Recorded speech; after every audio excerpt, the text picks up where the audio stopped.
Hemos tenido dos presentaciones que nos han dado otro panorama, o por lo menos a mí, mucho más activo de lo que era la vida en ese periodo y que creo, insisto, en que a veces uno cree que sabe cómo fue la cosa hay muchas más cosas, ¿no? Yo les propondría que abriéramos aquí la conversación porque creo que son dos temas, digamos, dos exposiciones que tienen que ver con la vida en los puertos, que son parte de un periodo amplio, pero bueno, de un periodo, en fin, creo que sería mucho más rico que abrir ahorita a otros temas. Entonces, les doy la palabra para preguntas, comentarios. ¿Quién quiere comenzar? A ver. Yo los veía ansiosos hace un momento y ahora los veo muy calladitos. ¿No se anima? No lo puedo creer. Bueno, a ver, Johanna. Entonces, primero tú, No, Maggie. yo iba a preguntarle a José un poco más acerca de sus fuentes, de cómo llegó a este tema y por qué lo que va a hacer es un ensayo, ¿no? Pero bueno, es para abrir este boca, ¿no? No sé si hacemos primero varias preguntas o una por una, que creo que se podrían hacer las Tengo. preguntas. Era para José, ¿no? Johanna y Maggie, ¿sí? Bueno, pues entonces Johanna y Maggie hagan sus preguntas y luego ya le damos la palabra a Mía es José. una pregunta muy concreta sobre esa teoría de las miasmas y las enfermedades que provocaban y que aparentemente afectaban también la vida en los barcos. Quería preguntarle un poco más qué se dice en las fuentes sobre esa, bueno, sí, teoría, ¿no? De que fueron miasmas, una cosa poco concreta que era causa de las múltiples enfermedades en puertos y barcos. Gracias. Maggie. Tengo dos preguntas para José, pero como aficionada, no como historiadora, obviamente, así que perdona la falta de información si son cosas que ya debería de saber, que no lo sé. Me interesaba mucho, por un lado, la documentación que tienes relacionada a las embarazadas, que mencionabas lo difícil que es obviamente su situación en los barcos, pero no sé si hay datos sobre mujeres que llegan a dar a luz en el barco, qué pasa con los bebés. En la ficción, en el siglo XXI, sí aparece el tema de lo que, o sea, de manera imaginativa sobre mujeres que dan a luz precisamente en el viaje de la trata atlántica, ¿no? Como esclavas. Hay un cuento de Edwidge Danticat, por ejemplo, que trabaja un poco con eso. Entonces, no sé si tú tienes un poco más información sobre, además de que lo consideraban un problema, o sea, los hombres lo consideraban un problema, sin embargo, sucedía, si hay documentación sobre lo que pasaba con las embarazadas. Y la otra pregunta tiene más que ver con ya que con las llegadas, me interesaba mucho la parte de las cartas donde hablas de lo que tal vez podríamos caracterizar como redes de compadrazgo, si hablábamos desde un marco antropológico, ¿no? Hoy, lo que trabajamos hoy, o sea, desde el siglo pasado, ¿no? Con las redes de compadrazgo en los patrones de migraciones, las cartas detallaban estas rutas a través de familiares conocidos como para establecerse en ciertos lugares. No sé si tienes más información o si se construye como un patrón realmente de compadrazgo en los viajes. Me parecía muy interesante esos datos. Gracias. Ok, pues si quieres, José, ve respondiendo y ¿Empiezo? vemos luego. Sí. Vale, bueno, pues yo les agradezco a las tres las preguntas que me hacen. como dije en la presentación, esto es como una probadita de lo que estoy haciendo. Y en el texto mayor que estoy escribiendo, que como bien referí y lo retoma Laura, es un ensayo. ¿Por qué un ensayo? Ujú, Porque realmente lo voy a lanzar un poco con la documentación que tengo a disposición. eh, no es no es un fondo documental porque no es la correspondencia de virreyes, no es el relato de un capitán de viaje, sino son pequeños trozos y fragmentos de ujú, cartas de gente que escribió en ese momento o que dictó la carta, que ese es un tema, por ejemplo, no es directamente cuánto tiempo les llevaba a dictar una carta, pues le llevaba días. ujú, O sea, había veces que empezaban y al tercer día terminaban de dictar la carta. El itinerario de la carta también es muy interesante. Si me da tiempo lo retomo. Pero son pequeños ujú, trocitos y fragmentos, no son historias, digamos, totalmente acabadas. Después de que leo una, dos o tres cartas a veces que pueden estar allí, se queda uno con muchas interrogantes, qué pasó después, qué hizo, qué sé yo, y eso no lo tenemos. Entonces, escogí el género del ensayo como una posibilidad, digamos, más flexible de poder interpretar el gran proceso que allí se da y lanzar pequeñas hipótesis de trabajo que ojalá y las pudiéramos desarrollar en trabajos, digamos, con mayores cruces de documentación. Las fuentes que yo tengo son sobre todo cartas, son pequeñas cartas que escribieron estas personas y que están en el archivo de Indias. Algunas de ellas, el archivo con motivo de la pandemia las puso en línea y entonces pues la posibilidad de verlas ha sido una maravilla. Otras han sido ujú, retomadas y en anexos y sobre todo en anexos documentales de publicaciones ya existentes. Lo de Salazar, que por ejemplo leí, es lo que dice don José Luis Martínez en Pasajeros a Indias, que en su anexo 2 o 3 no me acuerdo cuál es, retoma las cartas de Eugenio Salazar. Y ahí entonces, pues ahí es donde encontré lo de pestilentes como el diablo, y allí, por ejemplo, abordando un poco lo que dice Johanna de los miasmas, en la propia correspondencia de Salazar, hay una parte que no me dio tiempo, por supuesto, de leer, que era la ujú, descripción del barco en términos de las bodegas y de las panzas de los barcos, en donde dice que va la piedra, que va el agua, que se estanca allí y que burbujea y es muy, digo, bueno, interesante, iba yo a decir simpático, pero no puede ser simpático, que dice que huele a horrores, ¿no? Y que es el averno mismo lo que está allí, y cuando dice espumea como el infierno, y pues sí, porque ya es agua podrida la que está allí, y dice no hay paladar que la quiera probar, ni olfato que la quiera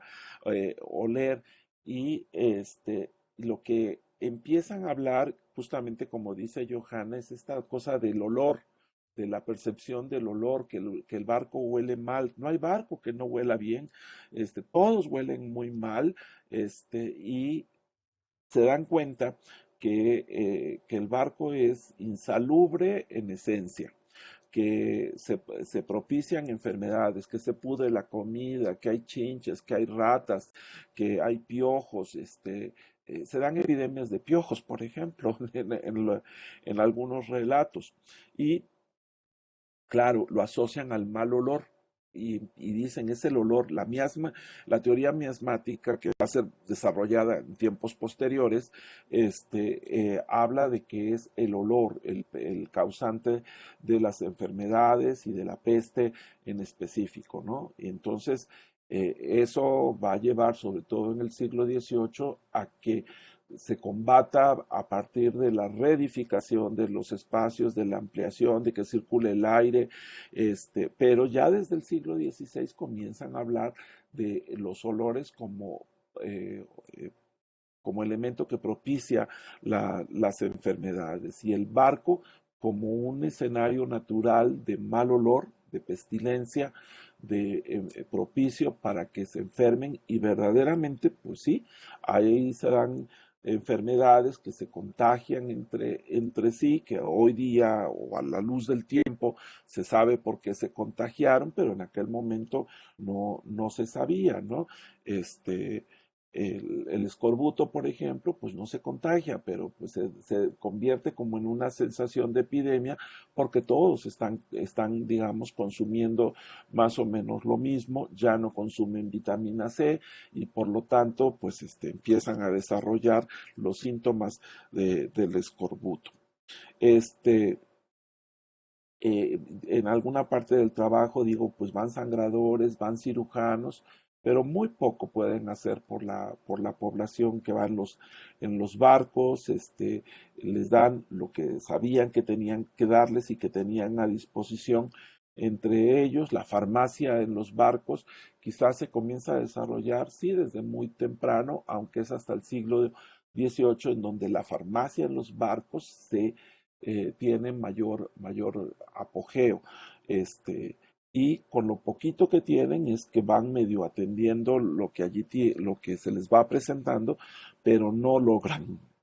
Hay muchos. El último caso que ya no les pude hablar, por ejemplo, habla del naufragio, de la muerte, del miedo que les da el que pues terminen en el mar, o que mueran por alguna enfermedad. En cuanto en cuanto al tema del embarazo, el embarazo, hablé de las leyes de Toro, es un documento bien largote, las leyes de Toro, y da para tener una visión de cuál era la noción y el concepto que tenían de la mujer. Cuando dicen administración es que realmente piensan que los hombres deben de administrar a las mujeres porque es un ser indefenso, que es por su bien, que deben de cuidarlas, de que no van a ser capaces de defenderse, que no van a ser capaces de sobrevivir, las ven como indefensas, las ven como seres no tan solo inferiores, que sería, digamos, como lo obvio por el tema de la preeminencia masculina, sino porque tienen una serie de explicaciones allí que se dan con respecto al género femenino. Lo que yo, por ejemplo, quiero rescatar es que no es cierto, que verdaderamente sí hay una participación dentro de lo que es posible en aquel mundo adverso y dentro de lo que la propia dominación masculina les permite, pero incluso son muy activas. El tercer caso también, el que tenía yo allí de Juana Bautista, por ejemplo, le reclama iradamente a un hombre que no le entregó la carta y dice, cuando un hombre se compromete a hacer algo es que lo debe de hacer o deja de ser hombre, ¿no? Y entonces, muy chistosa ella en términos de reclamar, le reclama al cuñado de que no trabaja y le dice, pues así se va a morir de hambre, no tan solo en el mar y aquí, se va a morir de hambre allá en España porque el hombre no trabaja, ¿no? Y entonces, este tipo de planteamientos que hace son reveladores de cómo si estas mujeres participan desde donde pueden hacerlo y de la manera que lo pueden hacer. Luego, el tema del embarazo, por ejemplo, para la época y hasta muy entrados tiempos después, incluso en el siglo XX, el embarazo se le ve como una enfermedad y más en ese momento. Son mujeres que no deben viajar porque no tienen la condición mínima necesaria para hacerlo. Por legislación estaba prohibido, pero como alcancé a decir en el texto, sí hubo mujeres que viajaron, hubo mujeres que probablemente no se dieron cuenta de que sí estaban embarazadas o algunas otras ocultaron porque las mujeres debían de declarar por normatividad el estado del embarazo. pero la verdad es que sí se dieron. Ya cuando se daban dentro del barco, hubo casos en el que se dio a luz en ellos, o hubo casos de muertes de mujeres embarazadas, o hubo gente, o hubo niños que nacieron y murieron dentro del barco. Y tiene que ver con eso. Es allí cuando aparecen ellas como que sí estuvieron embarazadas. Y si llegaron bien al puerto, ya sea embarazadas o ya con el nacimiento, digamos que solo se menciona de manera muy ligera, pero si hubo muerte en el barco por esta razón, entonces sí hay un pequeño registro de ellas. No así durante el periodo menstrual, ¿no? Que ahí sí no hay una documentación, digamos, contundente al respecto. Hay pequeños chispazos. Uno de los relatos no está dentro de mi horizonte, digamos, de los que de los que yo estudio, que son los que van a Veracruz, pero uno de los más documentados es el de Mencía Calderón, que ella fue a Asunción del Paraguay y llevaba doncellas.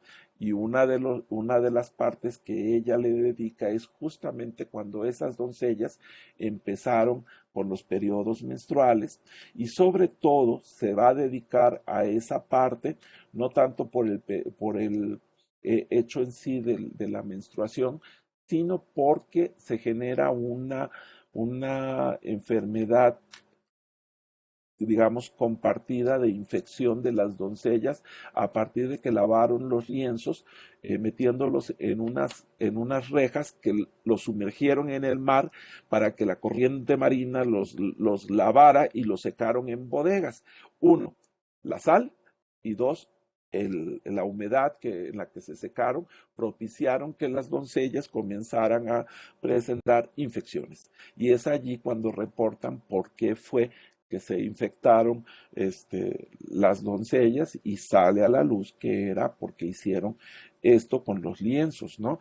Entonces, sí, es difícil encontrar esas referencias, están como muy, muy, muy por debajo. Si el nombre está abajo, este tipo de situaciones está 3 niveles más abajo dentro de la documentación.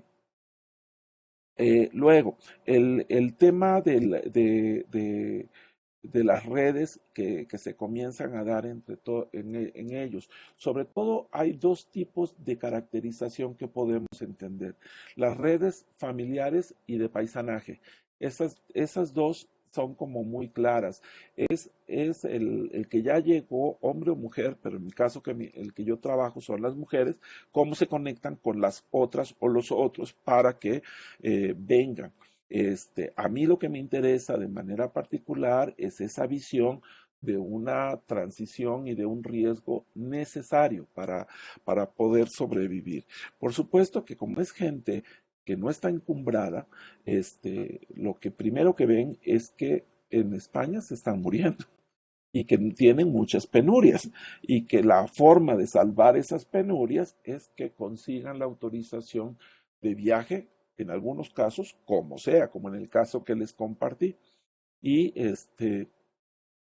y es para sobrevivir. Entonces ven ese peligro del viaje, saben que es muy, muy difícil de hacer, pero es un mal necesario, lo deben de hacer.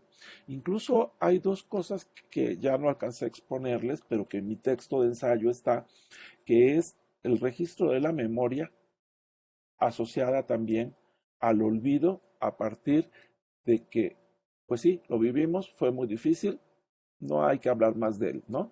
Entonces hay una sensación de memoria y olvido en esa correspondencia, englobada en el mal necesario para poder alcanzar lo que quieren.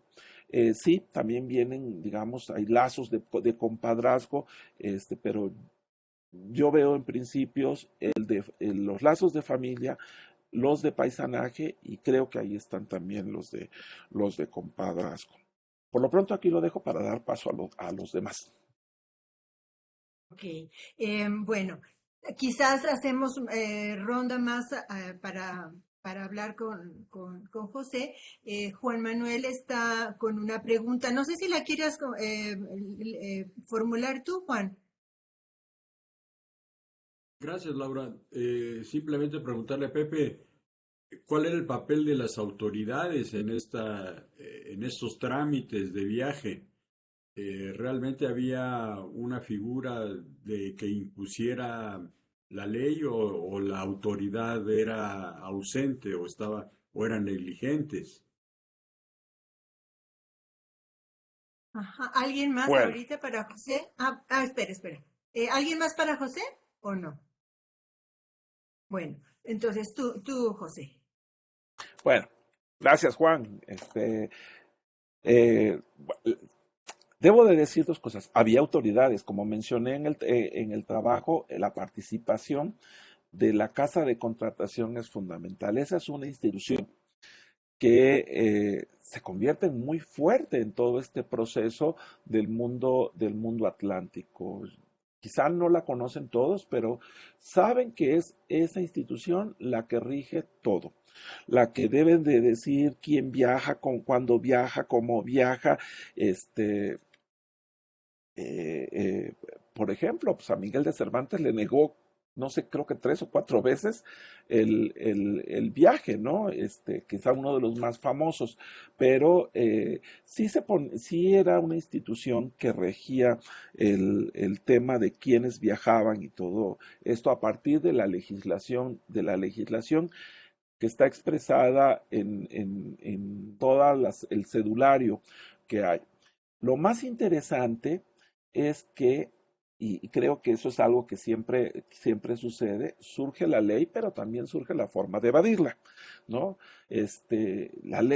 Cuando uno lee la normatividad de todo esto, dicen, ¿quién iba a poder pasar con todo esto? ¿Quién iba a poder viajar en todo esto? Pues mucha gente, mucho más allá de la que ellos autorizaron a viajar, porque se comienza a crear formas de violentar la ley, de que aparecen en viaje mucha gente que probablemente no consiguió la autorización. La casa tenía supuestamente muy controlado todo, no iba a abordar nadie que no llevara, digamos, el pase de abordaje, ¿no? Que era el permiso y la licencia. Y luego en Sanlúcar de Barrameda les volvían a hacer una inspección. Si pasaban a las Canarias, allá estaba otra. Y llegando al puerto autorizado, pues se supone que los volvían a revisar. A una colega veracruzana hace muy poquito, pero me tiene muy impactado y le pregunté que si tenía más información, ella solamente lo refirió, es una joven historiadora que está en París. Ella refirió el caso de dos mujeres negras que llegaron al puerto de Veracruz en el siglo XVI y al llegar al puerto de Veracruz llegaron como españolas provenientes de la península ibérica y eran negras. Entonces, el tema con ellas fue muy de entrada la llegada al puerto en calidad de peninsulares. Dos, se quedan en el puerto, ella refiere que se quedan en el puerto y que comienzan estableciendo como una especie de mesón y que después de ese mesón empiezan a hacer pan, cosa que no estaba permitido, y entonces se dedican principalmente al contrabando de pan. Entonces, que se suponía que no podían hacerlo, y lo hicieron. Entonces, durante mucho tiempo estuvieron haciendo este negocio estaba hiperregulado, que estaba prohibidísimo, pero ellas lo lograron hacer. A mí me encantaría poder ver más documentación de ellas, insisto, no es mi caso, es el caso de una colega, el crédito es de ella, pero como ese sirve para ejemplificar que el mundo fue mucho más complejo, que una cosa es lo que decía la legislación y otra cosa era la cotidianidad que se vivía en estos espacios que fueron verdaderamente, creo yo, muy complicados, pero que los hicieron y eso es lo que a mí me ocupa. Bien, bien. ¿Alguien más ahora para cerrar esta ronda? ¿O damos paso a las preguntas para Johanna? ¿Mm? Bueno, quizás damos paso para las preguntas para Johanna y luego yo vengo otra vez con una pregunta para José de la exposición sobre la exposición que nos hizo. Bueno, si nadie va a iniciar las preguntas para Johanna, yo quisiera preguntar dos cosas una que acabo de escuchar ayer y hoy se lo escucho a ella y que yo no tenía como en el registro, en el radar, esta como diferenciación, entiendo, entre esclavos y esclavizados. Y la otra es la curiosidad, ¿qué es eso del polvo segador? No lo había oído. Bueno, yo empiezo con eso, pero espero que haya otras preguntas. Muchas gracias, Laura. Sí, yo me estaba mezclando, ¿verdad? Bueno, son conceptos finalmente, esclavos y esclavizados. Yo generalmente sí hablo de esclavos y no uso esa nueva forma de referirse a los africanos traídos contra su voluntad a América para trabajar de manera forzada en las plantaciones o en otras actividades. Por eso hay una corriente que se está imponiendo de hablar de esclavizados para indicar que no ser esclavo no era la esencia de esos individuos, sino que fueron esclavizados, ¿no? No era su estado natural ser esclavos, lo que podía sugerir el término de esclavo, ¿no? Y no sé qué diga Juan, por ejemplo, al respecto. A mí me parece justificado usar el término esclavizados, justo para mostrar ese hecho, ¿no?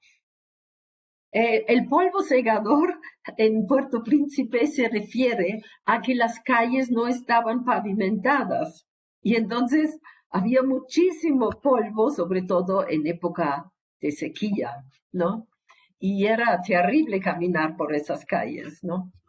Eh, eh, pues había, por un lado, un tiempo, muchas inundaciones porque no había canales. Con eso mejoró con las obras del intendente Barbé Marbois, ¿no?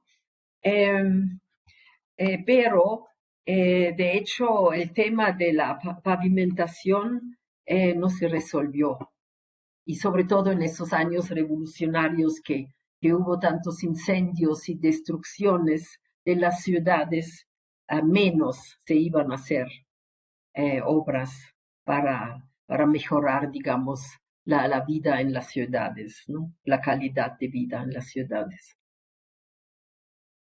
Gracias. ¿Alguien más tiene preguntas? Laura, si me permite nada más un comentario para Johanna. Claro, claro, adelante.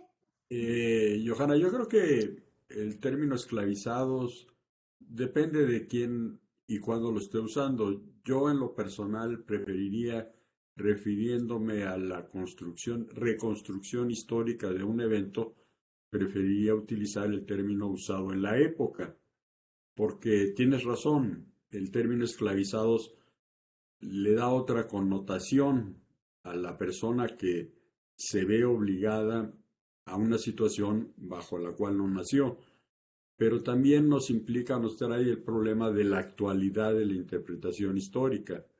Es decir, ¿somos nosotros ahora los que estamos hablando de esas personas o queremos referirnos a ellos con los términos en que se usaban en aquella época? Creo que depende más bien de la intención de quien tenga la voz del micrófono, ¿no? Sí, sí, de acuerdo. Gracias por el comentario, ¿no? Bueno, incluso en la época el término negro y esclavo eran sinónimos, ¿no? En mucha Prácticamente. documentación contaban los esclavos refiriéndose a negros simplemente, ¿no? Sí, efectivamente, y el término con el cual se les fue conociendo fue cambiando con el tiempo. En efecto, en principio los siglos XVI y principios del XVII eran negros o esclavos y después fue cambiando ya hacia otras modalidades de identificar a los esclavos. Sí, sí, ciertamente, de acuerdo, gracias. Bien. ¿Alguna pregunta más, comentario, sugerencia, crítica, algo? ¿Puros? ¿Puedo intervenir? ¿Puedo intervenir? Claro que sí, claro que sí. Bueno, Johanna, en realidad mi pregunta, o bueno, mi comentario, más que pregunta, es un poco, bueno, sí, sí es pregunta, tu interpretación, tu visión que tiene. A partir de lo que tú estás estudiando, porque para mí mi referente es Veracruz, esta distinción o esta confrontación que por lo menos para Veracruz yo lo comencé a ver desde el siglo XVIII entre el espacio urbano, entendido en su momento, que no tiene nada que ver con el espacio urbano que hoy tenemos, sino el espacio urbano frente al espacio rural. En Veracruz como que es discursivo la diferenciación para la gente, incluso del siglo XVIII, es exactamente lo mismo, uno que el otro. Pero cómo lo ves tú para tu espacio? Si hay una distinción, si hay una argumentación, si hay una vivencia del espacio urbano frente al rural o no lo hay. No sé si me Ah, explico. sí, sí, pues muy interesante el, el, el tema. Am, yo creo que había un ir y venir entre el espacio rural y urbano. Y pienso, por ejemplo, en los plantadores, ¿no? Am, muchos residían en esas ciudades puerto y dejaban las plantaciones a cargo de sus administradores y solo ocasionalmente se movían al espacio rural a supervisar las, las plantaciones. Es decir, había, sobre todo en las dos principales ciudades, el Cabo Francés y Puerto Príncipe, había una vida social, urbana, pues bastante atractiva, ¿no? Para esos franceses que vivían en la colonia. Había además muchos franceses que eran propietarios ausentistas y vivían incluso en la metrópoli, ¿no? Pero otros se quedaban y trataban de huir un poco del aislamiento del espacio rural y eh, vivir en casas más cómodas, ¿no? De las dos ciudades que sí tenían pues cosas interesantes, ¿no? Como los teatros y los círculos de lectura y las sociedades científicas, entre comillas, ¿no? Etcétera. En cuanto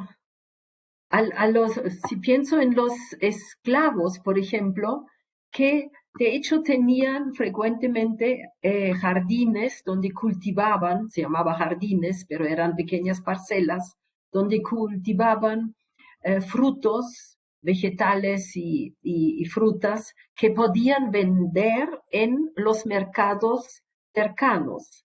Esto eran mercados de pequeñas poblaciones, pero podían ser ciudades como Puerto Príncipe o El Cabo, ¿no? También incluso a nivel de la población esclava había la posibilidad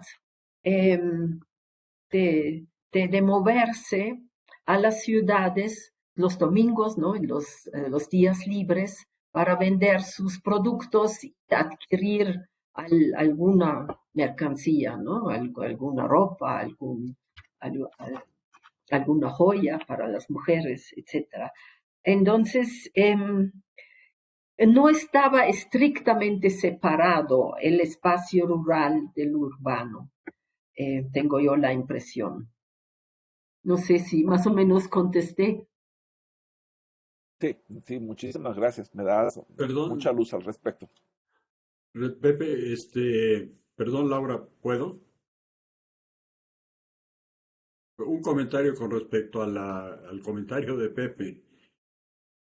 Es que me recordé, me vino a la memoria cuando hice algún análisis del censo de 1791 de Veracruz.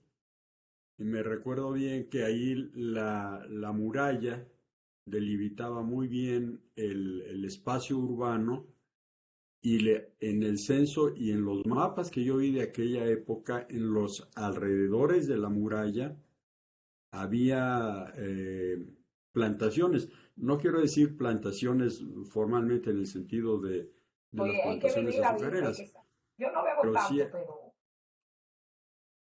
pero sí había incluso censados de manera diferente a como se hizo puro el manejo. censo Si dentro de no, la no. muralla, se censaron a las granjerías o ranchos que estaban alrededor de la muralla.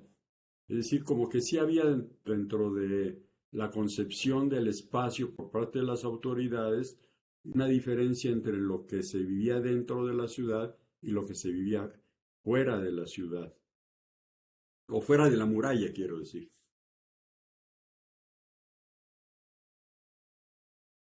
Ok. Pedro, adelante.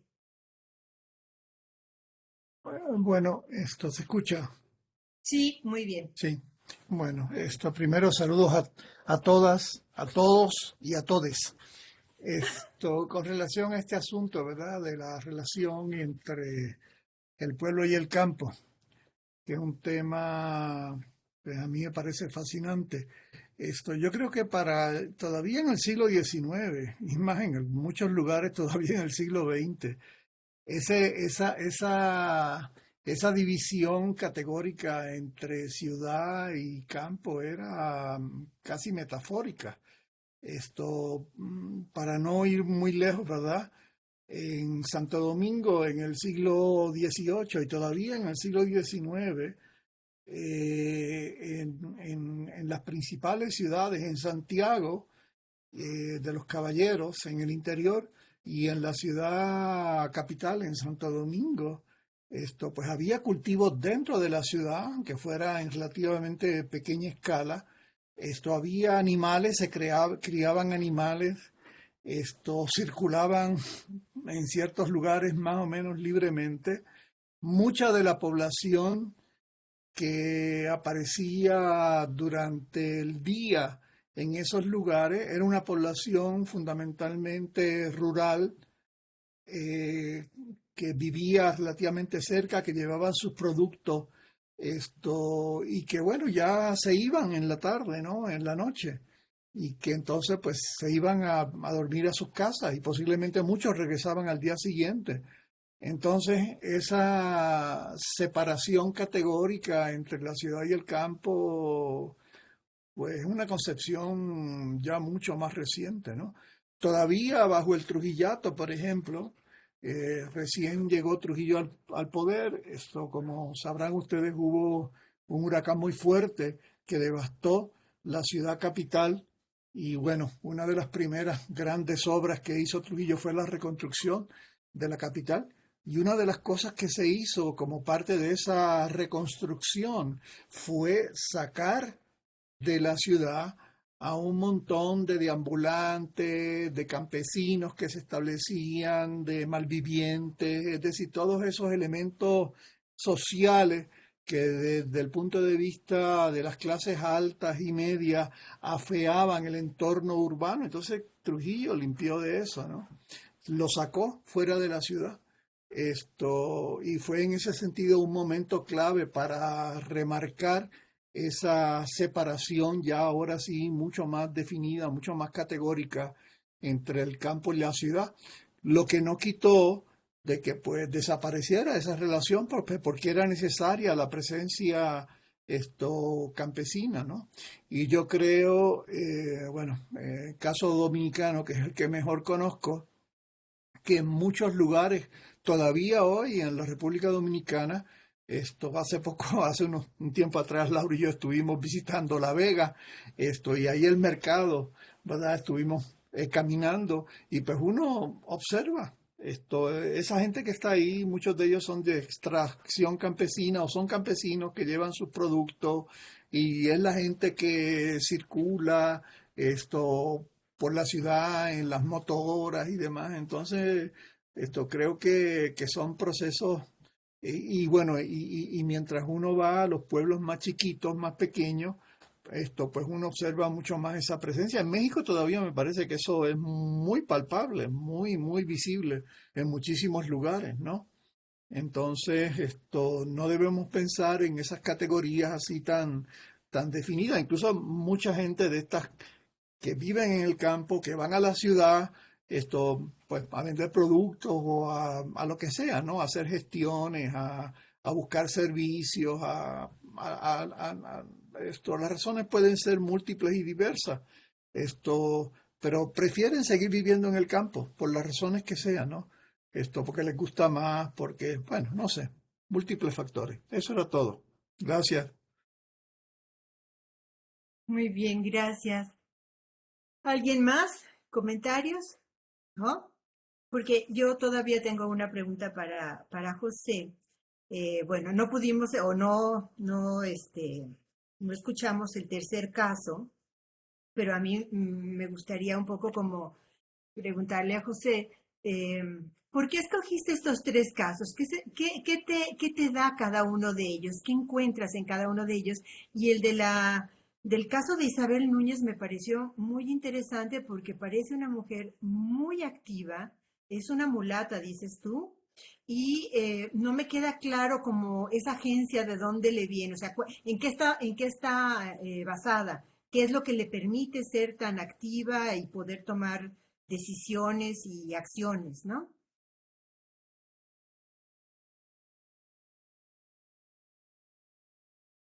Bueno, empiezo por qué seleccioné este caso. Debo de decir que tengo más o menos, tenía yo 35 casos y le he aumentado como 5 más, o sea que ya llevo como 40 casos de cartas de mujeres o en donde las mujeres son protagonistas. Ese es como mis dos ejes de estas cartas. Discrimino todas aquellas que sean de hombres para hombres y que hablan sobre la masculinidad. Yo lo que trato de ver es la presencia, el sello femenino en estas cartas, porque lo que quiero ver es la participación de ellas. Y mi hipótesis es que participaron y fueron muy activas en este sentido. Entonces, mi selección de casos está en función de que o son ellas las que escriben o dictan la carta o son las protagonistas de lo que la carta está diciendo. Esos dos ejes son los que me han servido para seleccionar los 40 que hasta ahora tengo. Bueno, entonces un poco por allí van los casos en general. ¿Por qué estos tres? Me fue muy difícil. En principio le bajé a 5, le bajé a 10. Dije, no, pues el tiempo que me van a dar no va a servir. El 5 tampoco, el 4 tampoco y el 3 tampoco me sirvió, evidentemente, porque solo pude presentar 2. Porque se convierten como en microhistorias, pero son historias que sí dan para hablar sobre cada una de ellas. Y dejé estos 3 y los 2 que presenté justamente porque hacen alusión muy directa a 2 cosas que a mí me interesa mostrar. La participación, digamos, como directa de María de Ávila en dictar y tienes que ir y tienes que hacer y tienes que buscar y no sé cuánto y si te dicen que esto no, entonces tú tienes que hacer. Es como me permito el uso de la palabra, como una serie de instrucciones que va dando en donde es muy directa su participación. Entonces, por eso escogí a María de Ávila. Inés Núñez, que es la mulata a la que refiero, ella no habla nunca en el caso. Hablan de ella, pero entre las líneas que está aparece ella, aparece como una gente importante, radicada en el puerto de Veracruz. Cuando yo leía sobre Inés, decía yo, jamás se imaginó que estarían hablando de ella dentro de las cartas, probablemente ni tenía noción de que estaban hablando de ella y mucho menos podría imaginar que 400 años después estaríamos hablando de ella, ¿no? Entonces, creo que su actuación está siendo relatada por estos hombres y sobre todo sobre Andrés, que es el que cuenta de ella y la ve como una gente, le da un protagonismo en este contexto de conexiones de gran alcance que es las dos orillas, de igual a igual, igual al banquero, igual al dueño de la nave que va a viajar. Ella, con su consideración de que vive en una de esas casitas que están allí en la antigua, en la hoy la antigua, que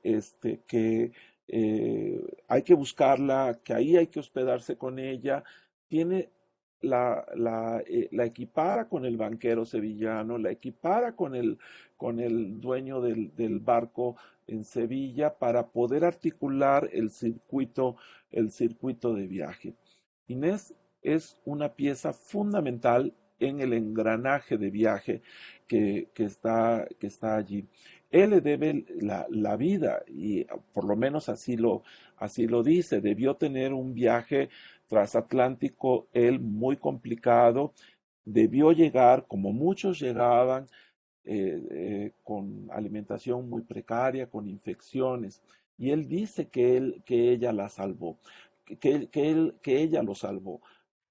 ¿Cómo lo pudo haber salvado? Pues probablemente Inés ya había desarrollado parte de los remedios que se usaban en aquel momento en las costas veracruzanas, de brebajes, o probablemente de Bolaria, sobre todo, o probablemente lo único que hizo Inés fue alimentarlo, ¿no? Alimentarlo pues con comida limpia, con comida que lo ayudó a restablecerse y poder continuar, porque pasó días con ella allí en el puerto, en lo que se logró restablecer después del impacto brutal que tuvo en el viaje transatlántico. Entonces, el protagonismo de Inés es otorgado incluso por los propios hombres. Ella no habla, ella es relatada por ellos, pero es este protagonismo, insisto, de igual a igual a los otros. Hay otro caso que nada más les cuento brevísimo, es de una mujer viuda que llegó a Nueva España con el marido, que lograron vender todo en España y con lo que traían compraron unas tierras, se hicieron de una hacienda y el gusto les duró 3 o 4 años y el marido murió. Nunca logró restablecerse lo que le pasó en el viaje. Ella dice que siempre estuvo muy mal después del viaje y que murió. Y ella se queda con eso, pero su correspondencia que ella escribe, en este caso ella es la que escribe a uno de los sobrinos y lo que le dice es, ven por mí. Ven y rescátame de Nueva España, no puedo yo hacer el viaje, no puedo yo solicitarla, no tengo fuerzas para solicitar que me autoricen a regresar a España, necesito que vengas y todo. Y hay una desesperación, una angustia de esta mujer relatándole al sobrino de que venga por él. Es otro caso de otra participación, digamos, acá en Nueva España. No quiere saber nada, no quiere que tener contacto con nadie más, pero es una mujer que está acá, rompe con el patrón de estas mujeres que están trabajando y que están haciendo cosas por construir el nuevo mundo. Pero es una forma también de que hay que atender de cuál era esa condición de las mujeres. Sin embargo, por ejemplo, en uno de sus párrafos dice, pero no me quiero ir sin que me paguen las deudas fulano, sutano y perengano. Entonces, es otro tipo de comportamiento femenino. Y así están los 40 casos que estoy tratando de reconstruir, insisto, desde la perspectiva de la mujer en este proceso. ¿Sigo al aire o me corté? No, no, estás al aire. Yo es que no Ajá. podía quitarle el silencio al micrófono. Bueno, muchas gracias. Creo que la verdad es que yo tengo más preguntas para Johanna, para José. Creo que es momento de que hagamos un corte, unos 10 minutos para dar paso a la siguiente mesa, pero pues las preguntas y los comentarios, sugerencias, que no se queden en nosotros. La comunicación siempre está abierta, así que no lo dejemos. Muchas gracias a José, muchas gracias a Johanna por esta participación en esta primera ronda. Y bueno, 10 minutos de corte para personales, sociales, colectivos, lo que sea, técnicos y demás. Y estamos aquí pronto para dar inicio puntual a la siguiente mesa. ¿Está bien?